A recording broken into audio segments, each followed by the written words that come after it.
There's a businessman. He's wealthy. All he thinks about is money, money, money, money, money, money. His reputation, his power, that's all he thinks about. His toys, that's all he thinks about. But every day when he goes into his corporate building, he has to pass by that crazy street preacher that's standing out there preaching about some carpenter from Nazareth. And he hates him. He hates him. But then one day after years, he walks by and he happens to see on the bench a tract that crazy preacher had left. He goes up in his office, he puts it in his briefcase, he goes up into his office and sits down secretly and starts looking at it. What happens? He realizes at that moment he's been wrong about everything. Everything. He's been wrong about everything. I mean, it's like the Matrix, like taking the pill. All of a sudden, he realizes he literally has misinterpreted reality. And he's wrong. And what does he do? He quits his business and joins a monastery. Not if he's a biblical Christian.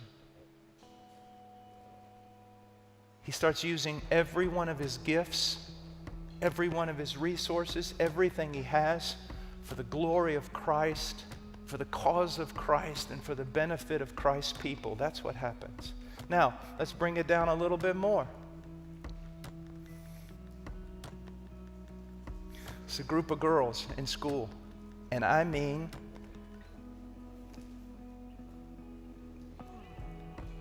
in 24 hours, 95% of that time is spent in front of a mirror. I mean, this girl, all she lives for is her beauty, her looks, her parties, her TikTok, her poofy hair and fluffy lips and all the other stuff that goes along with it. That's all she thinks about, her and her friends. Boys, clothes, parties, this, that, emotion, romance, all these things. Does my hair look okay? That's all she thinks about. But every day she goes into the cafeteria and she sees this one girl, plainly dressed, sitting over by herself with some book. Her and her friends often make fun of this girl. They laugh at her. They say cruel things to her. But one day, this TikTok girl goes and sits down and says, "What are you reading?" About Christ, the gospel. Well, what did he do? He did this. And why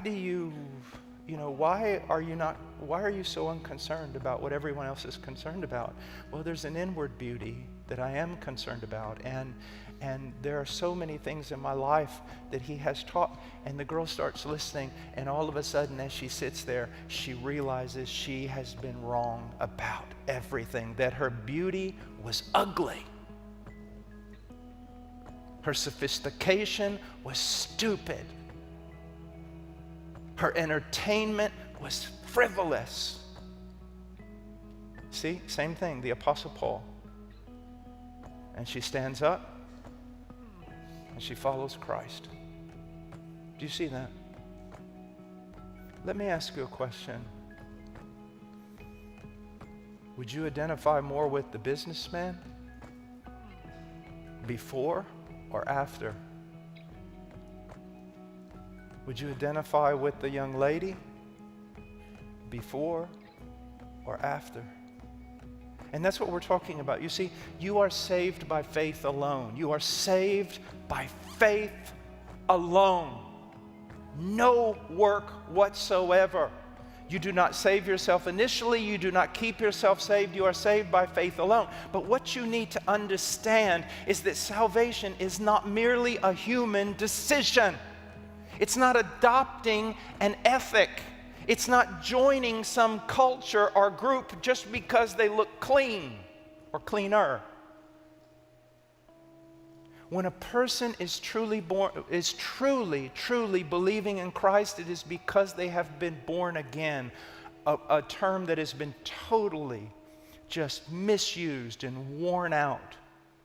Do you know what born again is? It is a supernatural work of God. It's called regeneration, where a dead person, a person who is spiritually dead, that has a heart of stone, according to Ezekiel 36. And what that means is this, that stone is dead. Stone has no sensibility. If I have a statue here of a very large man made out of stone, I can kick it, I can poke it, I can pinch it, and it's not going to respond because it's stone. It cannot respond to stimuli. That is you prior to being born again. That is you prior to being regenerated. And then what happens? The Spirit of God comes and turns that stone into a living heart that is alive. It can respond to stimuli, and more important, it can respond to the voice of God.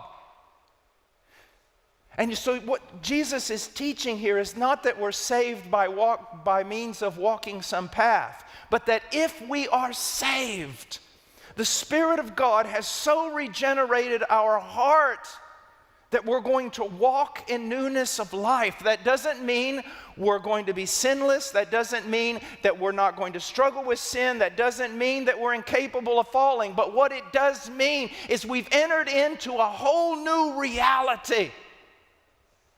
Our hearts have been changed.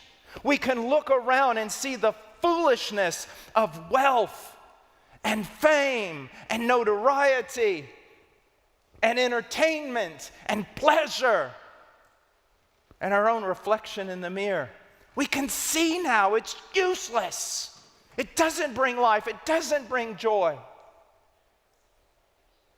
We can see that there's a path of righteousness that is pleasing, that is beautiful, that goes from light to light to light and from glory to glory to glory.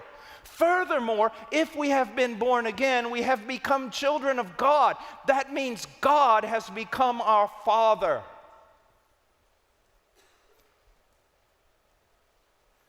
And our Father will see to it that we walk in the path, because He's not like modern fathers. He will see to it. And when we go off the path, He'll come after us and bring us back. That's called sovereignty.